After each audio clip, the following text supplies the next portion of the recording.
In previous lecture हमने कहा था there is changing role of commerce या changing role of public sector. मतलब यहाँ पर 1991 से पहले बिल्कुल अलग रोल था कॉमर्स का, इसका पब्लिक सेक्टर का, और अब 1991 के बाद बिल्कुल अलग हो गया। क्या रोल चेंज हुआ? हम ये 5 पॉइंट पढ़ चुके थे कि कितना बड़ा कंट्रीब्यूशन था पब्लिक सेक्टर का, पब्लिक सेक्टर का ही बोलबाला था। बट जब न्यू इंडस्ट्रियल पॉलिसी 1991 आई तो सारी चेंज हो गई, सारी की सारी चेंज हो गई। क्या क्या चेंजेस आए, क्या क्या रिफॉर्म्स आए, क्या क्या रिफॉर्म्स आए न्यू इंडस्ट्रियल पॉलिसी 1991 के कारण। 1991 से पहले 17 इंडस्ट्रीज रिजर्व्ड थी कि इनमें प्राइवेट वाला बंदा हाथ लगा ही नहीं सकता। Means we are not allowed to enter in that industry. वो रिजर्व थी प्रॉपर किसके लिए? पब्लिक सेक्टर के लिए। उन्होंने कहा पब्लिक सेक्टर का रोल क्या कर दिया? डिमिनिश कर दिया, घटा दिया। पहले जो 17 इंडस्ट्रीज थी that reduce to 8, then 5 and now at present there are only 3 industries. 17 से 8 हुई, 5 हुई और आज के टाइम में only 3 industries are there which are reserved for public sector। उन 3 इंडस्ट्री को छोड़ के और हर इंडस्ट्री में हम एंटर कर सकते हैं। रोल कम कर दिया ना, कम कर दिया ना रोल किसका?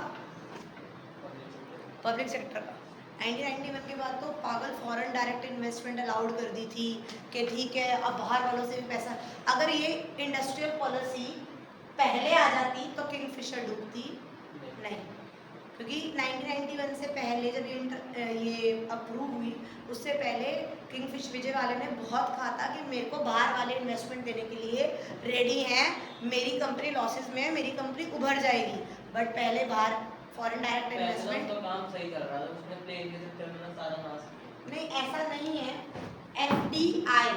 एफडीआई के लिए वो अप्रोच कर रहा था और एफडीआई पहले अलाउड नहीं था 1991 से पहले, फॉरेन डायरेक्ट इन्वेस्टमेंट।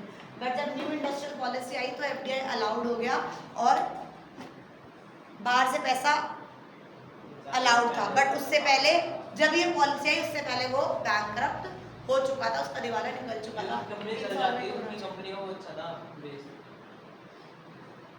सुनो, 3 इंडस्ट्रीज रह गई, सिर्फ 3 इंडस्ट्रीज रह गई जो जिनमें हम एंटर नहीं कर सकते। वो 3 इंडस्ट्रीज कौन सी है? रेलवे, एटॉमिक एनर्जी वगैरह और डिफेंस में जो आर्म्स वगैरह बनते हैं वो, उनमें वो चीज़ हम बना नहीं सकते, उसमें हम एंटर नहीं कर सकते। उसके अलावा सब इंडस्ट्रीज में हम एंटर कर सकते। तो reduction in the number of industries reserve for public sector. पहले पब्लिक सेक्टर के लिए 17 इंडस्ट्रीज रिजर्व थी, अब सिर्फ 3 रिजर्व है। उसके अलावा हम सारे में एंटर कर सकते हैं। What do mean by MOU? That is not memorandum of association, that is memorandum of undertaking. मैंने एमओयू लिख रखा है, it's MOU, memorandum of understanding है। Memorandum that is understanding, MOU memorandum of understanding. और वो अंडरस्टैंडिंग ही लिखा हुआ था, MOU memorandum of understanding. उसने कहा मैं ना अब गवर्नमेंट कंपनी से एमओयू साइन करवाना शुरू करूंगा। एमओयू मतलब नाउ दे आर आंसरेबल, खुला सांड नहीं है कि कुछ भी करे। गवर्नमेंट कंपनी है, कोई बात नहीं, you have to give answer कि प्रॉफिट हुआ, इतना कम प्रॉफिट हुआ तो इतना कम क्यों हुआ, लॉसेस में क्यों जा रही है, ये क्यों नहीं कर रहे हो, तुम हाथ पे हाथ रख के नहीं बैठोगे। Now you are more accountable, now you are more answerable to the public. भले ही तुम्हारा पब्लिक सेक्टर है, अब ये नहीं है सिर्फ तुम्हारा ही चलेगा। तो उन्होंने कहा now I will going to have the MOU चीज under this government lays down a performance target. इसके अंदर परफॉर्मेंस टारगेट्स दे दिए कि यार ये तेरे को परफॉर्मेंस करनी ही करनी है। परफॉर्मेंस टारगेट दे दिए गए और उन टारगेट को तुम्हें अचीव करना ही करना है और तुम्हें रिजल्ट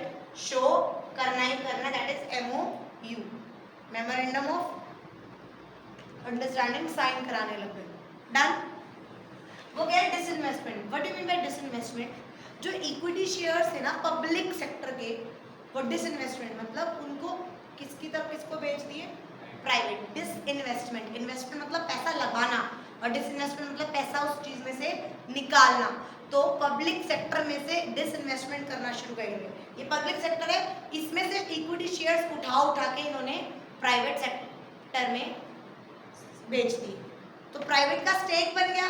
प्राइवेट का स्टेक बनेगा तो वो मोर फाइनेंशियली आंसरेबल होगा, वो मोर मतलब ज्यादा फाइनेंशियली वो कहेगा नहीं नहीं यार मैं डिसिप्लिन करूंगा, मैं बेटर परफॉर्मेंस दूंगा, मैं बेटर मैनेजरल एक्टिविटीज करूंगा, means more financial discipline I am going to show you. तो इसीलिए उन्होंने कि नहीं इनका ये जो 17 से 3 करी गई तो ये थोड़ा ना है कि इंडस्ट्री खड़ी और आग लगा दी, ऐसा थोड़ा ना हुआ। उसके शेयर्स प्राइवेटाइज कर दिए गए, डिसइन्वेस्टमेंट कर दी गई कि यार now the equity share of the public sector will be going to be sold to the private sector. Now they are more discipline, financially discipline रहते हैं, फाइनेंशियली आंसरेबल रहते हैं, मैनेज करते हैं अपनी परफॉर्मेंस को और ज़्यादा स्टेबल रहेंगे। तो समझ आया? तो जब न्यू इंडस्ट्रियल पॉलिसी आ गई तो इंडस्ट्रीज में हम फ्रीली एंटर हो सके थे, हम अपना प्राइस खुद ही डिसाइड कर रहे थे। अब हम रिस्ट्रिक्टेड नहीं, हम कितना मर्जी पैसा लगा सकते हैं। MOU आ गया, डिसइन्वेस्टमेंट आ गई। What is this restructure and revival? जो पहले बीमार कंपनी होती थी ना, सिक कंपनी, और बीमार कौन है? जो लॉसेस में जा रही है continuously, at a sick company, उसको ना ऐसे बंद कर देते थे। लॉस तो होता था ना इकोनॉमी का, वो कहते थे नहीं अब हम उसको रिवाइव डॉक्टर के पास लेके जाएंगे। और डॉक्टर कौन बनता था? बाइफर। कौन बनता था? बाइफर। लिख लो बाइफर। बाइफर बोर्ड ऑफ, लिखोगे तो मैं लिखवाऊंगी ना। बाइफर BIFR कैप्स में लिखो। That is yes restructure and revival में लिखो। That is board of industrial and financial reconstruction. Board of industrial and financial reconstructions. जो कंपनीज, जो यूनिट्स बीमार होती थी, सिक होती थी, उसको ऐसे ही अंधाधुंध मत बंद करो। अगर उसके अंदर थोड़ी सी भी जान बाकी है, उसके अंदर थोड़ा सा भी पोटेंशियल बाकी है तो उसको जिंदा करो, उसको बाइफर के पास लेके जाओ। वो उसको चेक करेगा, उस कंपनी को पूरा देखेगा। डॉक्टर के पास जाते तो पूरा चेकअप होता है ना, तो वो बाइफर पूरा कंपनी को देखेगा क्या इसके अंदर इनका पोटेंशियल है कि नहीं यार ये जिंदा हो सकती है। और अगर जिंदा हो सकती है तो उसको इलाज करके उसका सोल्यूशन निकाल के उसको क्या किंगफिशर तो उससे पहले ही हुई थी। डन। और उसमें कहा कि यार यहाँ पर ना एक नेशनल रिन्यूएबल फंड बनाया गया। A national renewable fund was set up by the government to retain और रीडिप्लॉय द रिट्रेंच्ड लेबर और to provide compensation to the public sector employees. जो यहाँ से मान लो जो कंपनी यहाँ पे खत्म हो गई, नुकसान हो गया, कितनी सारी लेबर है, तो उनके लिए भी सोल्यूशन निकाला। समझ आया? उन्होंने बहुत अच्छे से, जो न्यू इंडस्ट्रियल पॉलिसी आई उसने इंडिया को बहुत चेंज किया। मतलब मुझे तो अच्छी लगती है, मुझे तो अपनी अच्छी, मुझे मतलब न्यू इंडस्ट्रियल पॉलिसीज में जो चेंजेस लाए गए, फॉरेन डायरेक्ट इन्वेस्टमेंट अलाउ कर दी, टैक्सेस बहुत सारे घटा दिए थे, सब्सिडीज अभी तो तुम्हें पता नहीं बट पहले सब्सिडीज देना शुरू कर दिया था। पहले प्राइस अपने, मैं खुद बना रही हूँ मुझे पता है प्राइस, बट उसमें भी उनकी रिस्ट्रिक्शन होती थी। तो you are after 1991 policy you are free to have your own price, you are free to have your own scale. पहले अगर मान लो मेरे पास 50 करोड़ है तो I am not allowed to invest 50 crore ऐसे ही।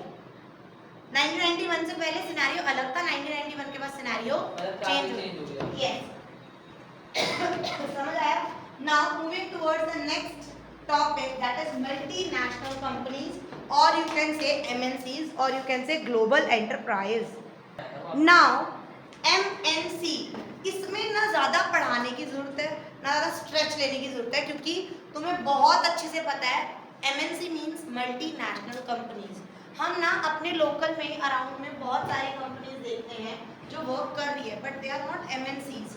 MNC और एक नॉर्मल कंपनी में क्या फ़र्क है?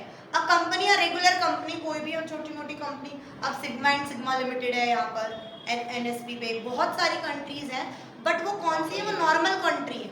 नॉर्मल कंट्री मतलब, नॉर्मल कंपनी मतलब, नॉर्मल कंपनी मतलब उनका बस एक ही है, बस यही है। एमएनसी का मतलब क्या है? जिनके India, they are working globally, they are working globally, means beyond any boundaries in many countries, बहुत सारी कंट्रीज में दे आर ऑपरेटिंग। हेडक्वार्टर एक जगह है, 4 ब्रांचेस यहाँ खोल रखी है, 2 फैक्ट्री यहाँ लगा रखी है, 8, तो दे आर बहुत सारी हैं। फिलिप्स है, कोको कोला है, मैकडॉनल्ड्स है, कितनी सारी कंपनीज हैं, दे आर वर्किंग ग्लोबली। तो जो ये सारी कंट्रीज है, जो ये सारी कंट्रीज इनके अंडर रजिस्टर हो जाती है कि हाँ इस कंपनी के अंडर ये हैं, तो these countries are known as, these countries are known as what? These countries are known as MOFA. These countries are known as MOFA. लिखो majority, लिख लो MOFA. These countries are known as MOFA. That is majority on foreign affiliates. ये सारी companies जो हैं, जो ये एक company है, ये सारी कंट्रीज के अंदर वर्क कर रहा है, अपने आप को एक्सपैंड कर रहा है globally. Are you listening? Globally. जो अपनी नॉर्मल कंपनी है वो एक आधा ग्लोबली नहीं वर्क कर रही, ठीक है? एक यहाँ खोल लिया, दिल्ली में खोल लिया, एक मुंबई खोल लिया, एक महाराष्ट्र खोल लिया, ठीक है? That is within India, that is not MNC. समझ आया? समझ आया ना? वो कह रहा है what are the features of MNC. एक नॉर्मल कंपनी और एक एमएनसी में क्या फर्क है? या इनके पास ना रिसोर्सेज की कोई कमी, they have a huge capital resource, 1000 crore, 2000 crore, 7000 crore तो उनके लिए बहुत ही आम है, क्योंकि वो ग्लोबली वर्क कर रहे हैं। अब हम प्यूमा यूज़ करते हैं, that is a big brand, उसकी तो वर्थ देखो, कैपिटल रिसोर्स देखो, इंटरनेशनल ऑपरेशन चलता है, हेडक्वार्टर तो एक जगह होगा, हेडक्वार्टर एक जगह होगा, जिसे हम होस्ट कंट्री कहेंगे। क्या कहेंगे? Host country. और ब्रांचेस, फैक्ट्रीज, मर्केंटाइजेस वगैरह सारी ऑल ओवर वर्ल्ड होंगे। तो इसमें कोई भी ऐसा नहीं है तो तुम्हें ना समझ आए। सेंट्रलाइज कंट्रोल मतलब एक ही जगह कंट्रोल है। मैकडॉनल्ड्स और प्यूमा एक ही चीज चलेगी, एक ही बंदा कंट्रोल कर रहा है, फिर वो अप्लाई, कट, कॉपी, पेस्ट सब पे होगा, सेंट्रली कंट्रोल। समझ आ रहा है? सात्विक ऐसे क्यों बैठा है? समझ आ रहा है? सेंट्रली कंट्रोल मतलब MNCs have headquarters in their home country, और बट ये कंट्रोल करते हैं विद द ऑल ब्रांचेस, जितने भी इनकी फैक्ट्रीज हैं, जितनी भी ब्रांचेस हैं, उन सब में हम वर्क कर रहे हैं। बट कंट्रोल कहाँ से आ रहा है? समझ आया? Next, foreign collaboration. What do you mean by foreign collaboration? ये दूसरी कंट्रीज में जाते हैं, हाथ मिलाते हैं, कोलैबोरेट करते हैं। देख मैं तेरी कंट्री में आऊँगा, इतनी बड़ी कंपनी, इतनी बड़ी बिल्डिंग खड़ी करूँगा, इतनी बड़ी कंपनी करूँगा, मैं तेरे कंट्री में एम्प्लॉयमेंट अपॉर्चुनिटी क्रिएट करूँगा, तेरी कंट्री का स्टैंडर्ड ऑफ लिविंग बढ़ाऊँगा, तो तू मेरे साथ हाथ मिला लो। फॉरेन कोलैबोरेशन है, एक कंट्री में तो टिक नहीं रही, हर कंट्री में जा रही, that is foreign collaboration. Usually they enter into agreements relating to the कि एक कंट्री से टेक्नोलॉजी ले ली, production of sales, use of brand name etcetera with local firms in the host country. सारे इंटरनेट के समझ आया? Now advance technology, use capital invest हो गया, प्रोडक्ट इनोवेशन, हर वक्त प्रोडक्ट इनोवेशन होता है। एक प्रोडक्ट इनोवेशन का मतलब क्या है? यदि एक प्रोडक्ट से नहीं कमाते, ये एक प्रोडक्ट या एक चीज़ या एक सर्विस से नहीं कमा रहे। अरे गूगल आया था, गूगल किस लिए आया था? और आज गूगल कहाँ नहीं है? गूगल पे इंफॉर्मेशन आती है, गूगल मैप आ गए, और अभी वो क्या है, जीमेल भी गूगल से ही चल रहा है, मैप्स भी गूगल ही चला रहा है, सारा कुछ कौन कर रहा है? बट वो एक्सपैंड कर रहा है ना, वो अपने आप को क्या कर रहा है? एडवांस टेक्नोलॉजी कर रहा है, प्रोडक्ट इनोवेशन कर रहा है। क्या कह रहा है? मैं कह रहा हूं क्रोम भी गूगल ही चला रहा है, सब कुछ गूगल चला रहा है आज के टाइम पे, हम भी गूगल के भरोसे चल रहे हैं। वो अलेक्सा बोलते ना, वो भी बेचारा गूगल का ही गुलाम। वो कह रहा है एडवांस टेक्नोलॉजी इतनी हो चुकी है इन एमएनसीज में, तो कोई गूगल की, तू कोको कोला ले ले, तो फिलिप्स ले ले। फिलिप्स की क्या आई थी? एप्पल कंपनी है, एप्पल का पहले क्या आया था? ठीक है। एप्पल कंपनी ने सबसे पहले एज पर मी फोन नहीं वो ना था फोन नहीं है आया क्या कोई तो मैं कह रही हूँ, तुम बताओ टास्क। अब मुझे ये बताना, Apple company is not for phone, वो उसने पहले फोन नहीं निकाला था। एप्पल कंपनी ने प्रोडक्ट ऐड करे, क्यों? क्योंकि उसकी प्रोडक्ट इनोवेशन यही थी यार, एमएनसी एक प्रोडक्ट के भरोसे नहीं जी सकती। The first product of Apple company is not phone, it's not phone. Google तुम्हें ये भी नहीं पता? हाँ, एप्पल जब आया था एंट्री करी ऑब्वियसली, बट क्या अब ऑटोमोबाइल इंडस्ट्री में उसने क्या लैपटॉप कर दिया? कंप्यूटर कार्स की इंडस्ट्री बोल रहा हूँ। कंप्यूटर हाँ, अरे गूगल से सर्च किया नहीं कह रही हूँ, मैं कह रही हूँ नहीं नाम ऑटोमोबाइल इंडस्ट्री मतलब कार वाली इंडस्ट्री। नहीं, म्यूजिक वगैरह कुछ पता है क्या? कुछ सही टाइम पे जा रही हूँ। चलो पूछ पढ़ के आना, ठीक है। तो उसने कहा था कि मैं अगर इनोवेशन नहीं करेगा ना तो nobody can survive. And after that marketing strategy, उनकी मार्केटिंग स्ट्रैटेजी कैसी है तुम्हें पता है ना? अरे यार ये तो बहुत ही बड़ी कंपनी का नाम ले रही हूँ, तुम्हें छोटी कंपनी की स्ट्रैटेजी बताऊँ? बालाजी कभी खाए? बालाजी के चिप्स, कितनी छोटी कंपनी है बट उसकी मार्केटिंग स्ट्रैटेजी पता है तुम उसने क्या करी थी? मान लो मैं बालाजी की ऑनर हूँ, मैंने चिप्स बना लिए बहुत सारे, 100 करोड़ लगा लिए, चिप्स बना लिए, तो मैं ये चाहूंगी ना हर शॉप पे मेरे चिप्स जाए। उसने ऐसा नहीं करा, उसने बंदे हायर करे। वो रोहिणी में आया एग्जाम्पल, उसने बंदे हायर करे 20 और उसने कहा तुम 15-15 हज़ार की सैलरी, 1 महीने का सिर्फ जॉब है, तुम्हें ना शॉप पे जाके रैंडम इन सारी अगल बगल की शॉप पे जाके पूछना है बालाजी चिप्स है। जब बालाजी चिप्स मार्केट में आया ही तो वो कैसे देगा? बट उसने क्या करा, एक लोकेलिटी में 8-10 बंदे करे, तेरे को इस दिन जाना है, तेरे को अगले दिन जाना है, तेरे को अगले दिन जाना है, तेरे को अगले दिन जाना है। एक शॉपकीपर अगर 1 महीने में 15 बार किसी अलग अलग बंदे से ये सुन रहा है बालाजी चिप्स है, बालाजी चिप्स है, और वो ना कर रहा है, ठीक है, नहीं भाई क्या करे? ऐसा उसने क्या कर दी, डिमांड क्रिएट कर दी। अब 1-1.5 महीने बाद वो मार्केट में आया अपने एग्जीक्यूटिव, मैं बालाजी चिप्स, हाँ बालाजी चिप्स वाला दे दो। वो पहले नहीं गया, अगर वो पहले जाता, उसकी मार्केटिंग स्ट्रैटेजी क्या थी? अगर मैं डोर खटखटाता कि मैं बालाजी चिप्स वाले से हूँ और मेरे चिप्स दे दो, मैंने तो नाम सुना ही नहीं, मैं तो देखा ही नहीं, कौन खरीदेगा? नहीं 10 रुपए का ये चिप्स है, ये खरीदेंगे, आप मुझे 5 रुपए में दे रहे हो सर। मैं अंकल चिप्स के ऊपर रिटेलर के पास दे कम है 8 रुपीज 20 पैसा जो आते हैं, तब वो 10 रुपए का बेचते हैं, तो वो यही कहेंगे ना 6 रुपए का दे दे, 5 रुपए का दे दे। बट उसने पहले मार्केटिंग स्ट्रैटेजी क्या लगाई कि उसने बंदे भेजे, अच्छा बालाजी हाँ मुझे दे दो। सब बंदों को क्या लगा, हाँ शायद हम ही अपडेटेड नहीं है, अगर लोग मांग रहे हैं मार्केट में तो वो मार्केट में होगा। समझ आया? ऐसी तो मैं तुम्हें 10 स्ट्रैटेजी बता सकती हूँ जो हर कंपनी अपनी स्ट्रैटेजी यूज करता है अपने बिजनेस को बनाने के लिए, और ये तो एमएनसीज हैं। फर्स्ट स्ट्रेटजी हो गई, बाकी तो पॉपकॉर्न खा थिएटर में जाते हो, कभी देखते हो कि स्मॉल पॉपकॉर्न लिखा होता है 450, मिडल 460 और सबसे लार्ज तक 470, कभी देखा है? उतना ध्यान दिया नहीं। अगर तुमने पॉपकॉर्न ही नहीं खरीदे तो कभी तो खरीदे होंगे ना। देखो पॉपकॉर्न खरीदा फिर इतना ध्यान नहीं दिया प्राइस पे। उसको ये बेचना ही नहीं है, उस बंदे को ये बेचना ही नहीं है, उस बंदे को बेचना ही यही है। क्यों? क्योंकि मुझे पता है यार, मैं वो बंदा जो आ रहा है, जो एसी चल रहा है, जो उसकी ऑक्यूपेंसी ले रहा है, वो कॉस्ट तो फिक्स है ना। वो लार्ज टब अच्छा से 20 आप लार्ज ही टब कर दो, अरे भाई उसको बेचना ही लार्ज टब है। मार्केटिंग स्ट्रैटेजी समझ आ रहा है? हर कंपनी की हर ऐसी 10 मार्केटिंग स्ट्रैटेजी बता सकती हूँ जो कंपनीज यूज करती हैं ग्लोबली, कि नहीं हमें स्टेक रखना है, वो तुम्हारे माइंड को पड़ती है। समझ आया? आई होप एमएनसी में मैं ज़्यादा स्ट्रेच नहीं दूंगी, तो मैं एमएनसी मल्टीनेशनल कंपनी और कंपनी के बीच में पता है। I hope this topic is clear. Only one topic is left, that is joint venture. We will going to continue in the next class. I hope you understand this class. Thank you very much.